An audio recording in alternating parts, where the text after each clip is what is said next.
Chaque jour est un miracle. Votre chronique par Foumilayo Mohamed d'Orego.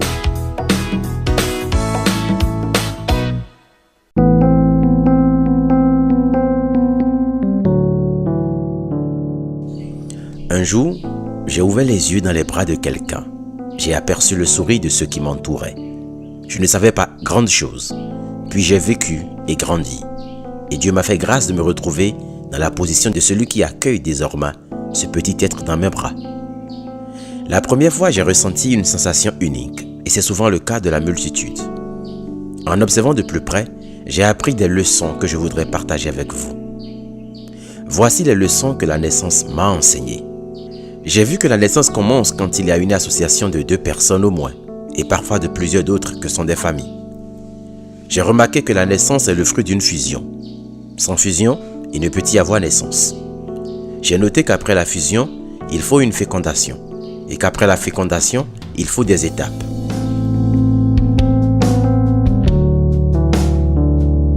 J'ai compris à des moments qu'il y a des vérifications. Je parle ici des consultations prénatales, les échographies, etc.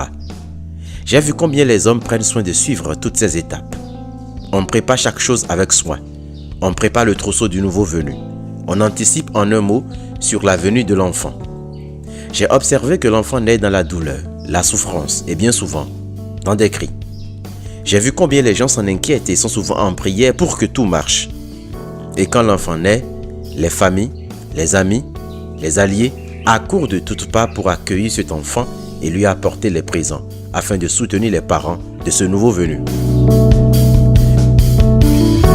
Je peux bien continuer, mais je vais m'arrêter là. Qu'ai-je appris de tout ça? 2 choses en tout cas. La naissance m'enseigne sur la vie, plus précisément comment entreprendre réussi. Puis, elle m'enseigne sur la mort qui devrait être considérée comme un événement heureux. La chronique d'aujourd'hui serait consacrée à la première leçon. La naissance renferme tout le secret de la réussite.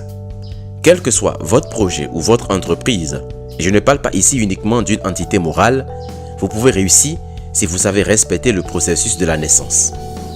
En vérité, vous ne pouvez pas réussir un projet si vous ne tombez pas enceinte de ce dernier et l'enfantez exactement comme une mère qui s'allonge sur une table d'accouchement poussant des cris.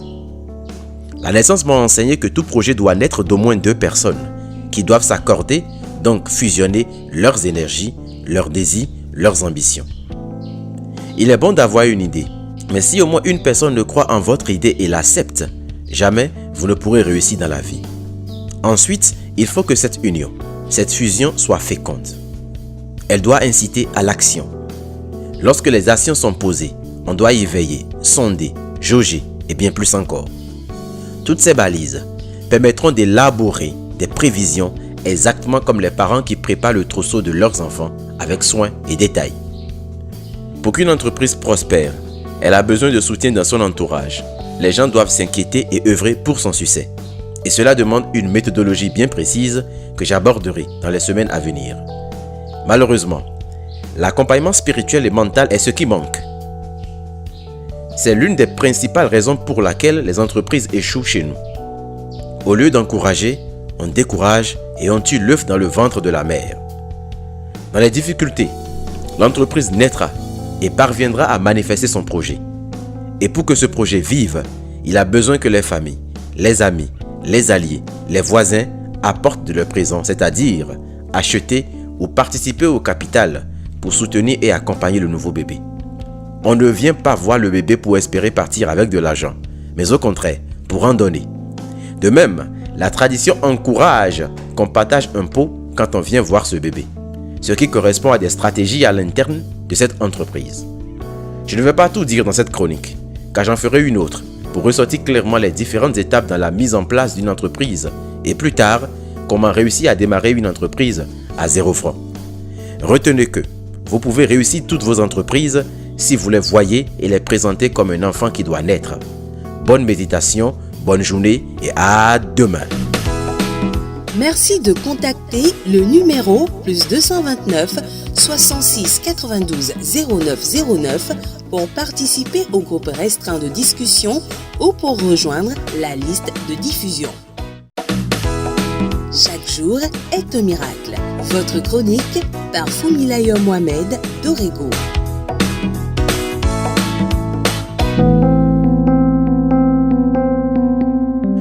Hier, j'ai commencé une chronique sur les leçons que la vie m'a enseignées, en particulier celle que la naissance d'un bébé m'a enseignée. Tous autant que nous sommes passés par la naissance et nombreux d'entre nous sont ou seront des parents, donc vont expérimenter la naissance. Cet événement si courant est devenu si banal ou naturel, je dirais, est plein de leçons. J'en ai ressorti 2 hier. La première que nous avons abordée hier porte sur comment réussir toute entreprise ou projet dans la vie se basant sur le processus de la naissance. Si vous ne l'avez pas écouté, je vous conseille d'aller sur ma page YouTube pour le visualiser. Tapez juste mon nom dans les recherches et vous verrez toutes mes chroniques et bien d'autres.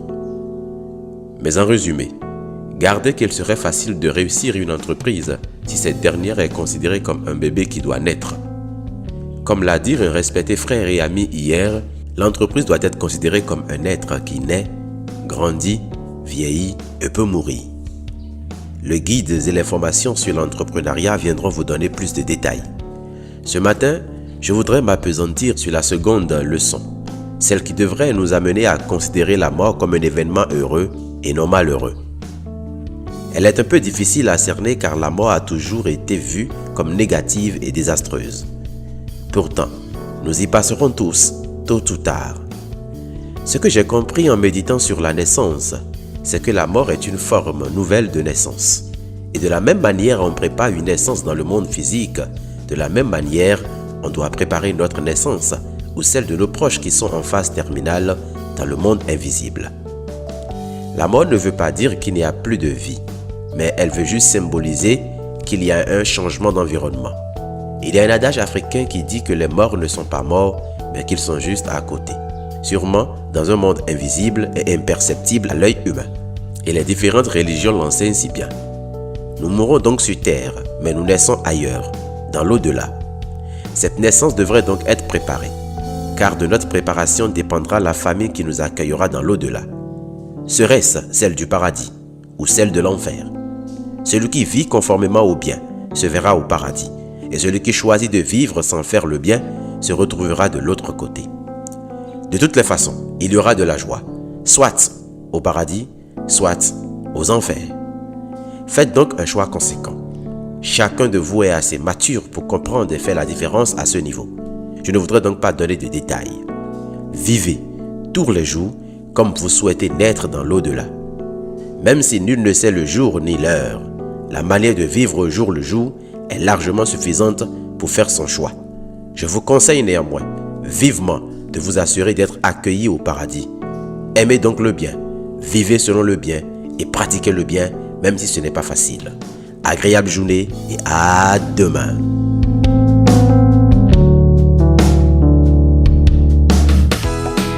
Merci de contacter le numéro +229 66 92 09 09 pour participer au groupe restreint de discussion ou pour rejoindre la liste de diffusion. Chaque jour est un miracle. Votre chronique par Fumilayo Mohamed d'Orego.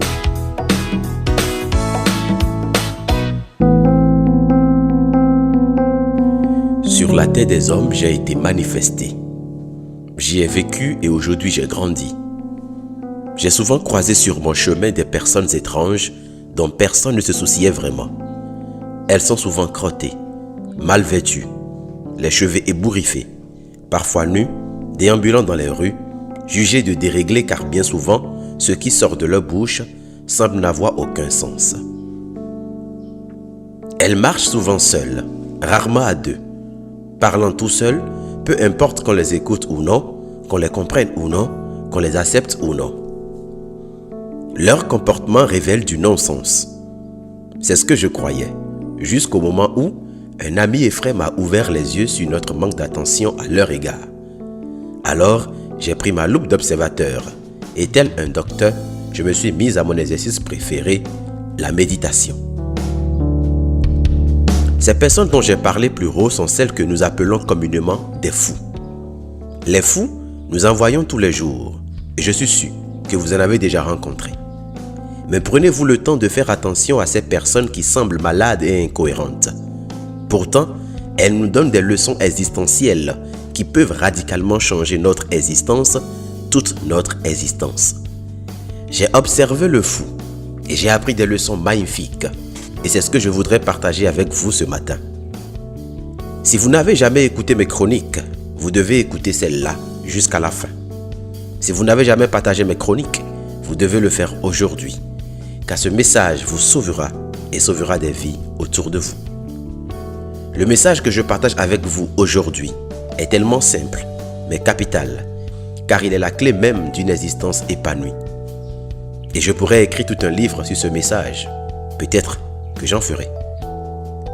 J'ai observé le fou et je l'ai vu manger dans les poubelles, dormir sous les ponts, parfois à la belle étoile, sans paille, sans moustiquaires. Je l'ai vu boire de substances pas trop propres. Pourtant, je n'ai pas vu le fou tomber malade comme nous autres humains. J'ai vu le fou souvent rejeté, insulté. Pourtant, il est toujours resté égal à lui-même. Parfois souriant et récidiviste dans ce qu'il fait.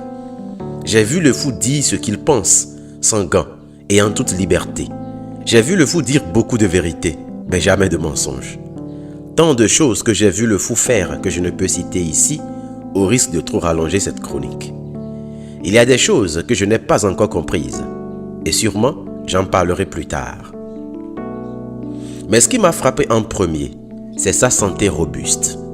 Comment se fait-il que le fou mange tant de saleté, dort sans aucune protection, pourtant vit mieux et bien que nous qui disposons de toutes nos facultés, de nos sens de raisonnement et qui faisons des choix propres et convenables? Méditer sur une telle chose m'a amené à la conclusion suivante. Le fou n'a aucunement la conscience du bien et du mal. Il ne fait que vivre. Il vit chaque instant comme présenté à lui et chaque chose comme si cela n'avait aucun impact sur lui-même. J'ai compris que la raison pour laquelle le fou ne tombe pas malade, c'est qu'il n'a pas conscience que ce qu'il mange ou ses conditions de vie vont le rendre malade. Pour lui, c'est normal. Il mange ce qu'il voit, ce qui se présente à lui. Le fou n'a donc pas la conscience du bien et du mal.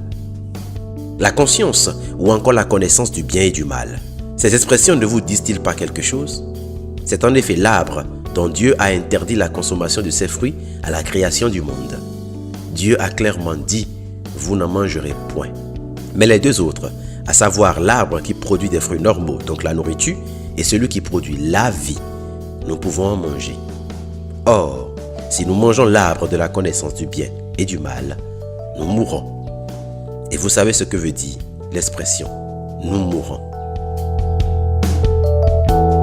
Grâce au fou, j'ai compris que ce qui nous cause tous les problèmes dans ce monde, c'est que nous nourrissons et développons sans cesse la notion du bien et du mal. Si vous pouvez réussir à considérer votre existence comme la vie, c'est-à-dire que tout ce qui vous arrive constitue la vie, et accepter avec fierté, assurance et persévérance pour la vivre, votre vie serait un miracle et jamais vous ne tomberez malade ou ne mourrez ni physiquement ni spirituellement. Votre problème, ou encore celui de l'humanité, c'est donc la conscience du bien et du mal. Le mal n'existe pas et le bien n'existe pas. Tout est vie, tout fait partie de la vie et tout doit se vivre pour grandir et atteindre les hauteurs lumineuses. Dès l'instant où vous créez la notion du bien et du mal, vous venez d'ouvrir vous-même la porte, soit au bien, soit au mal. Or, là où il y a le bien, il y a nécessairement le mal. Mais là où il y a la vie, il ne peut ni avoir le mal, car tout est bonheur. Je ne sais pas si vous saisissez la profondeur de ce message, mais je vous invite à y méditer, car il a changé ma vie, ma perception et mon fonctionnement sur terre. Grâce au fou, j'ai appris à faire confiance en la divine providence, à lâcher prise, à croire que tout est possible et que tout arrive pour une raison, à croire qu'il vaut mieux opter pour une vérité qui fait de vous un fou, un insensé, qu'un mensonge qui fait de vous un honorable, un dignitaire. Et c'est là que j'ai compris que ce qui vient de Dieu est vraiment une folie pour les hommes. Je m'en arrête là. Nous nous reverrons au travers des lignes du livre si Dieu m'en fait grâce. Agréable journée et à demain. Merci de contacter le numéro +229 66 92 09 09 pour participer au groupe restreint de discussion ou pour rejoindre la liste de diffusion. Chaque jour est un miracle. Votre chronique par Funmilayo Mohamed d'Orego.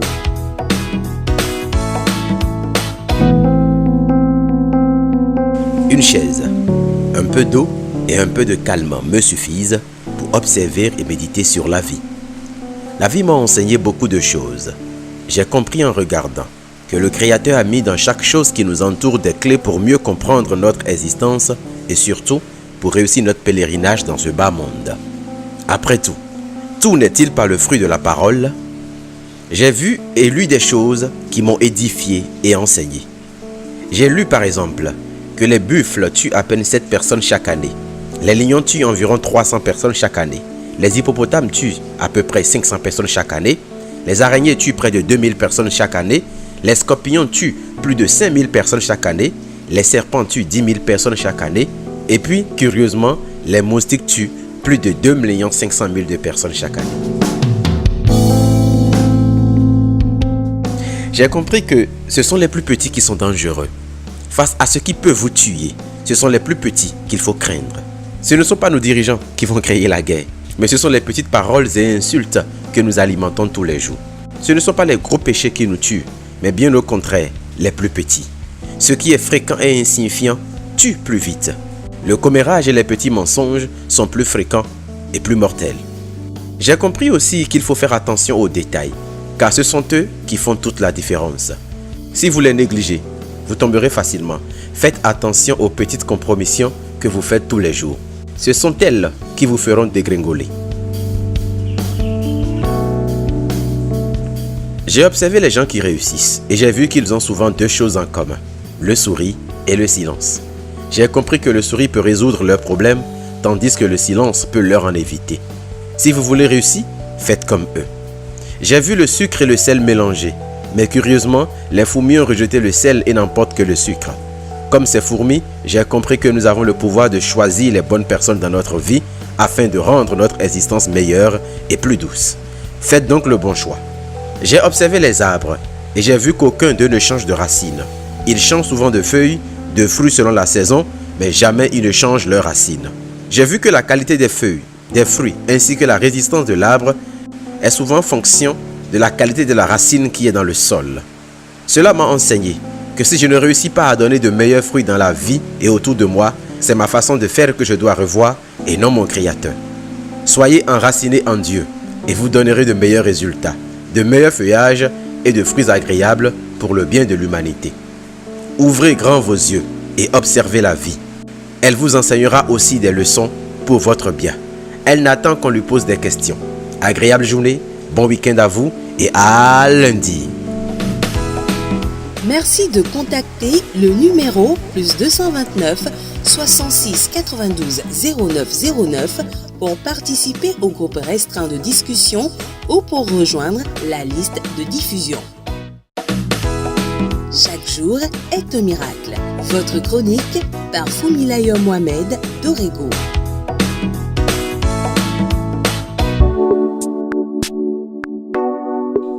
Bonjour. Quelle grâce de voir une nouvelle journée. Quelle grâce de commencer une nouvelle semaine. À vous tous, je vous la souhaite bonne et fructueuse.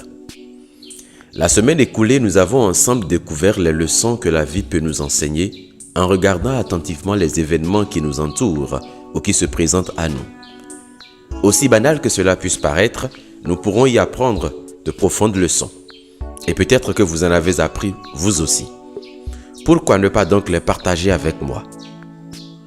Cette semaine, je voudrais continuer dans le même sens. Et je voudrais vous amener à regarder, non les événements, mais vous-même, votre corps. Savez-vous que le corps, votre corps vous apprend des leçons? Je me suis observé si souvent, me posant des questions du pourquoi Dieu a fait ci, pourquoi il a fait cela, pourquoi a-t-il mis telle chose à telle place, etc. J'ai remarqué que l'homme a un corps qui lui est donné. Ce corps est fait de 5 sens. Le toucher, l'ouïe, la vue, l'odorat et le goûter. Parmi ces 5 sens, j'ai remarqué que le plus dominant est le toucher. Le corps est en réalité chair, donc touché. J'ai vu que ce toucher à son tour est fait de membres. J'ai observé 2 mains et 2 pieds. Pourquoi le Créateur en a-t-il disposé ainsi? En y réfléchissant, j'ai compris que sa volonté était que nous vivions en communauté, en famille, dans la convivialité. Il nous a donné 2 mains pour toucher et 2 pieds pour aller partout où nous voulons, partout où nous pouvons. J'ai compris qu'il est nécessaire d'intégrer la communauté, de servir la communauté avec mes mains, de serrer une personne dans mes mains, de partager l'œuvre de mes mains partout où je peux aller. J'ai compris qu'il ne sert à rien parfois de m'enfermer, de vouloir vivre seul parce que les gens m'ont déçu ou encore de me limiter à la technologie pour communiquer. Communiquer est vital pour l'homme. Mais nous avons été créés pour vivre ensemble, pour nous côtoyer, pour échanger, pour nous tenir par la main. En observant mon corps, j'ai compris pourquoi la plus grande des lois est fondée sur l'amour. J'ai compris que jamais je ne peux respecter cette loi. Jamais je ne peux aimer si je ne vais au contact des gens, si je ne partage les préoccupations des gens et surtout si je ne leur apporte aucune aide produite des œuvres de mes mains. J'ai compris pourquoi mes parents me disaient souvent que ce qui compte ce n'est pas l'argent, mais l'assistance. J'ai compris pourquoi lorsqu'on s'associe aux gens pour les aider dans un projet, cela vaut plus que les millions qu'on peut leur donner tout en étant absent. J'ai compris qu'il vaut mieux prendre les gens dans mes bras souvent. Et croyez-moi, cela leur fait un bien fou et je me sens aussi très heureux. J'ai compris qu'il faut que je prenne souvent mes enfants dans mes bras. J'ai compris qu'il faut que j'enlace souvent ma femme, que je réconforte mon entourage par le toucher. J'ai appris à serrer mes amis dans mes bras. J'ai compris l'importance d'une chaude poignée qui peut réveiller un corps endormi, un esprit alourdi. Et si vous-même, vous l'essayez? Enlacez une amie autour de vous sans arrière-pensée. Enlacez votre conjoint, vos enfants, vos employés, vos voisins, et vous verrez quel bien cela peut leur faire, mais surtout le bien que cela peut vous faire en retour. Ce n'est pas difficile. Adressez-leur juste ce petit mot avec sourire, puis-je vous serrer dans mes bras? Expérimentez la magie. Le plus important dans la vie, c'est l'amour. Et il n'y a pas d'amour sans contact, sans une vie commune, sans un brassage entre hommes, tous les mêmes, frères et sœurs. La volonté de Dieu est que l'homme soit un être de contact. Et il l'a fait chair pour ça, afin que nous puissions ressentir cette chaleur. Et je peux vous garantir que c'est la clé de la paix pour ce monde. Le corps nous enseigne encore d'autres choses et nous les découvrirons progressivement. En attendant, combien j'aurais aimé vous serrer dans mes bras ce matin, vous rencontrer. Mais ce n'est qu'une question de temps. Agréable journée et très bonne semaine de travail à tous. C'était moi, Fumilayo Mohamed Dorego. À demain. Merci de contacter le numéro +229 66 92 09 09 pour participer au groupe restreint de discussion ou pour rejoindre la liste de diffusion. Chaque jour est un miracle. Votre chronique par Fumilayo Mohamed Dorego.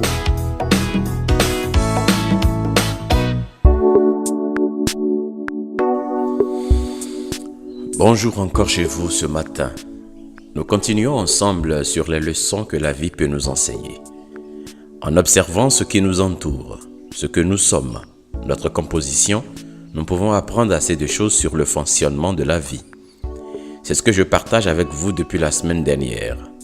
Cette semaine, j'ai décidé de parler des leçons que le corps humain m'a enseignées. Et nous avons parlé hier de la prédominance du toucher parmi les 5 sens qui prouvent que l'homme doit être plus au contact avec le monde extérieur, échanger, partager et vivre en communauté en faisant usage de ses membres. Aujourd'hui, je voudrais continuer cette réflexion. Je vais devoir utiliser un langage un peu vulgaire. Pardonnez-moi, je n'ai pas d'autre choix pour me faire clair. J'ai observé mon corps de mâle et j'ai vu, comme tout mâle, que j'avais un 5e membre. Je parle de mon cesse, c'est-à-dire le pénis qui se retrouve encadré de part et d'autre par 2 boules que nous appelons testicules. Pourquoi l'homme a 2 testicules, mais un seul pénis? J'ai compris, regardant le rôle de cet appareil, que l'homme doit avoir 2 fois plus de couilles dans la vie s'il veut vivre et créer quelque chose. Avoir les couilles, c'est avoir du cran, du courage, c'est être brave. J'ai compris que l'homme a besoin de s'armer du courage avant toute chose dans la vie. Vivre nous demande du courage, que nous soyons hommes ou femmes, parce que l'équivalent des testicules chez la femme sont les ovaires et leur pénis est le clitoris. Pour être parent, vous devez avoir du cran et être responsable. Si donc vous n'avez pas cette force en vous, évitez de vous amuser avec le sexe. J'ai vu que le bébé naît seul et vide. Alors, tout ce qu'il fait sur la terre, il doit l'enfanter, il doit le créer tant dans ses pensées, dans ses paroles, dans ses actes et dans ses réalisations. Mais pour qu'il enfante, il faut un accouplement. Et si les couilles ne sont pas fonctionnelles, il ne peut rien y avoir. Je me suis rappelé de mon père qui avait gravé dans notre salon ce bout de phrase « Celui qui a perdu le courage a tout perdu ». J'ai compris que nous devons avoir les couilles bien fermées et accrochées pour vivre et que cela était ainsi depuis la fondation du monde. Désormais, je ne me plains plus. Face au challenge, je m'arme de courage et j'affronte chaque chose qui se présente à moi. J'ai observé un peu le fonctionnement de cet appareil, qu'il s'agisse de l'homme ou de la femme, et j'ai vu qu'il se lève lorsqu'il est motivé, excité soit par quelque chose d'extérieur, qui se rapporte à l'être opposé, soit au matin de bonheur de façon spontanée. Alors j'ai compris que dans la vie, pour faire toute chose, produit de l'enfantement de ce qui est en nous, il faut une motivation, essentiellement quand cela est opposé à nos attentes. J'ai compris que ce qui pousse l'homme à réaliser le plus petit des exploits, c'est la motivation, l'excitation. J'ai vu généralement que les personnes déclarées stériles ont moins d'entrain à la vie. Alors j'ai compris que l'être humain qui n'est pas motivé ne peut rien faire de bon dans la vie, car il faut être excité pour passer à l'acte, prendre une grossesse et après accoucher. J'ai aussi compris que l'homme doit tous les matins s'accrocher de façon spontanée à la vie. J'ai compris pourquoi il est important tous les matins de passer en revue ses objectifs afin de ne pas oublier l'essentiel. Tous les matins, quand je vois cette machine se lever, je me rappelle de ce qu'une nouvelle journée vient de commencer et je puise en moi et en l'Éternel l'excitation nécessaire pour continuer. Et mon excitation, c'est de partager avec vous des messages qui changent votre perception de la vie, qui en soi est un pur présent du Créateur. Jamais elle n'est douloureuse. Jamais elle n'est une corvée. Puisse Dieu vous permettre de l'expérimenter. En attendant d'autres leçons, je vous souhaite une agréable journée. C'était moi, Fumilayo Mohamed Dorego. À demain. Merci de contacter le numéro +229 66 92 09 09 pour participer au groupe restreint de discussion ou pour rejoindre la liste de diffusion. Chaque jour est un miracle. Votre chronique par Fumilayo Mohamed Dorego.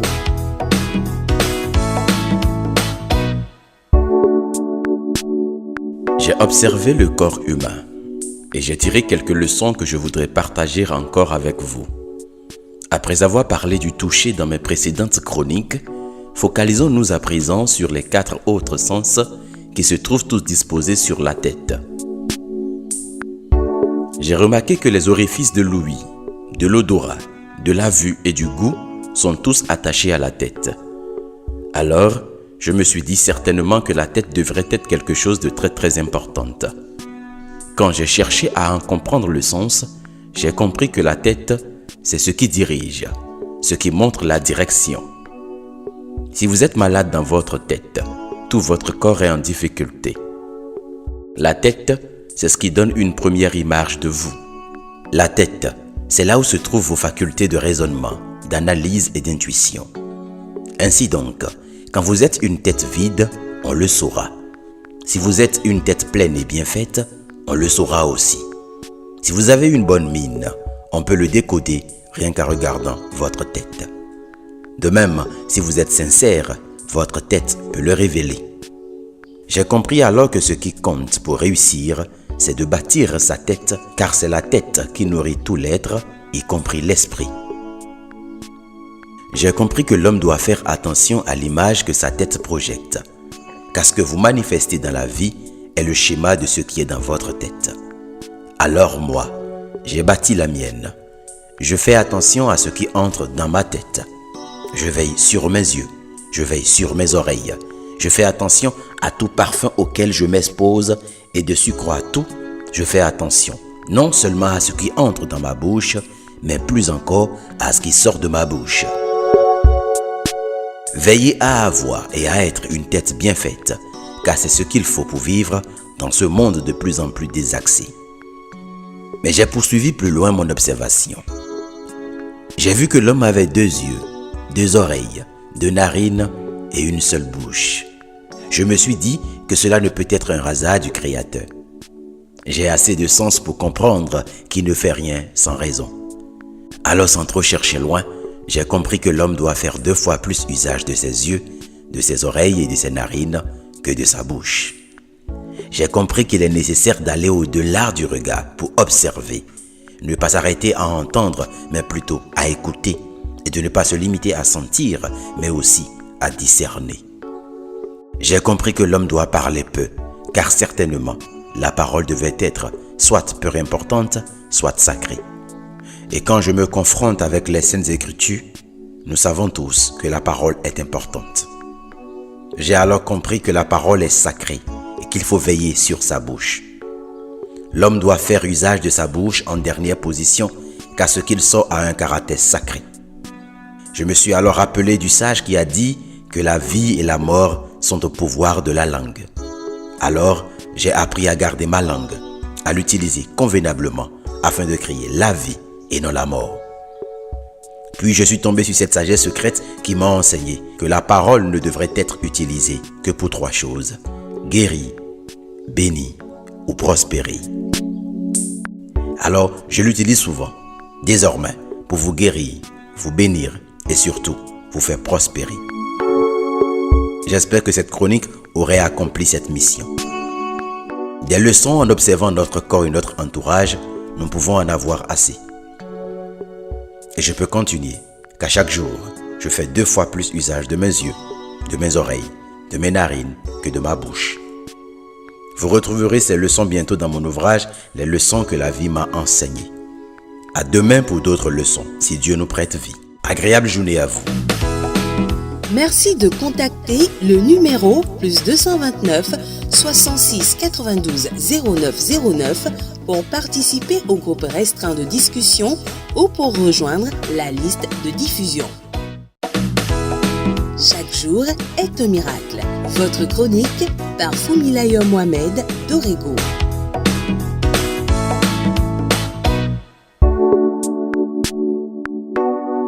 Je me suis assis et j'ai observé un peu mon pays. J'ai même observé au-delà de ses frontières. J'ai vu plusieurs régimes se succéder, plusieurs gouvernants se remplacer. J'ai vu des réformes annoncées à grande pompe et certaines même applaudies. Et pour dire vrai, j'ai cru en d'autres. J'en ai applaudi certaines et même défendu quelques-unes. Mais j'ai vu qu'au final, il n'y a qu'échec et déception. J'ai observé ceux qui étaient au pouvoir la veille sans rien faire de concret, devenir le lendemain opposant, réclamant un mieux-être. J'ai souri face à leur ignorance, mais avec le cœur meurtri. J'ai vu que depuis des années, les mêmes personnes sont là et ne veulent point partir. J'ai vu certains élire domicile en politique et en a fait une vision familiale, une entreprise familiale. J'ai vu en observant la politique des hommes s'injurier, se porter des coups, mais le lendemain, ils s'associent, boivent et prétendent encore défendre les mêmes intérêts. Que c'est beau, mais au fond, ils finissent toujours par se trahir et le beau devient à nouveau triste. J'ai vu que les hommes politiques se battent pour toutes sortes de choses, mais rarement pour les intérêts véritables du pays. De toute ma vie, je n'ai jamais vu et entendu un homme de ce milieu venir s'imprégner des conditions des populations à la base, vérifier si les gens sont servis comme cela se doit, toucher les réelles conditions de vie, partager avec eux du temps, les prendre dans ses bras, leur communiquer la vie, s'associer avec eux pour changer la communauté à la base. Si vous en avez vu, c'est sûrement un chapitre théâtral dépourvu de toute sincérité, un pur calcul politique. On croit que cela revient à des services de le faire, alors qu'en réalité, même les services sont dysfonctionnels et corrompus. Chose étrange, j'ai vu la population se plaindre sans cesse des mêmes choses depuis des années. Pourtant, à chaque nouvelle élection, on lui ramène les mêmes choses avec une nouvelle affiche et elle répète bêtement comme si elle n'avait point de mémoire. Sa mémoire a-t-elle été effacée? Je me le suis demandé souvent. Puis j'ai fait un constat simple qui m'a amené à conclure que la population était elle-même peu sérieuse avec elle et de ce fait ne peut avoir que des dirigeants peu sérieux. J'ai vu la dame qui vend au bord prétendre vendre une eau de 60 centilitres alors qu'il n'y a qu'en réalité 40 centilitres de contenance. J'ai vu la maman dire au père que l'enfant a besoin de 2500 francs alors que le maître n'a demandé que 2000 francs, le directeur 1500 francs et le photographe lui-même 1000 francs pour une simple photo d'identité. Le père, quant à lui, devrait faire un tour dans la caisse populaire pour aussi soutirer tout au moins 3000 francs, sinon plus. Quel désastre! Chacun gruge à son niveau. Comment voulons-nous avoir des dirigeants sérieux alors que ces mêmes dirigeants viennent de notre population? La ressource n'est-elle pas à l'image de la source? J'ai vu que dans nos pays, en Afrique, celui qui aime dire la vérité est vomi au profit de celui qui apporte l'argent. J'ai vu que les gens donnent de l'argent et supplient pour qu'on les désigne comme intendants des fonds collectifs, un poste qui vaut moins que l'argent distribué. Alors je me suis demandé, comment peuvent-ils récupérer les fonds investis? Maintenant, plus rien ne m'étonne. J'ai compris qu'à la politique chez nous m'a enseigné que ce qu'il faut, c'est reformater le système de pensée de tout le monde.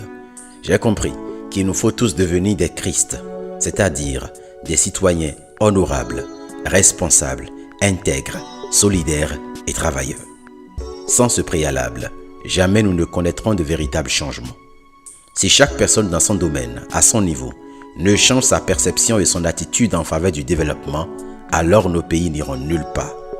Ce n'est pas une malédiction, mais c'est le cours normal des choses. Mais j'ai compris surtout au-delà de tout, que la politique a besoin de restaurer des valeurs et des vertus en son sein. Et pour cela, Dieu doit être remis au centre de la politique afin d'être bâti sur de nouvelles fondations. Ce n'est pas une option, c'est une nécessité, une obligation. Et c'est ce que toutes les grandes nations ont fait. Engagez-vous donc à devenir des Christ, des citoyens honorables, responsables, intègres, solidaires et travailleurs. Et si vous ne savez comment le faire, je pourrai vous y aider avec la grande vision. Nous continuerons demain. Agréable journée. C'était moi, Fumilayo Mohamed Dorego. À demain. Merci de contacter le numéro +229 66 92 09 09 pour participer au groupe restreint de discussion ou pour rejoindre la liste de diffusion. Chaque jour est un miracle. Votre chronique par Fumilayo Mohamed Dorego.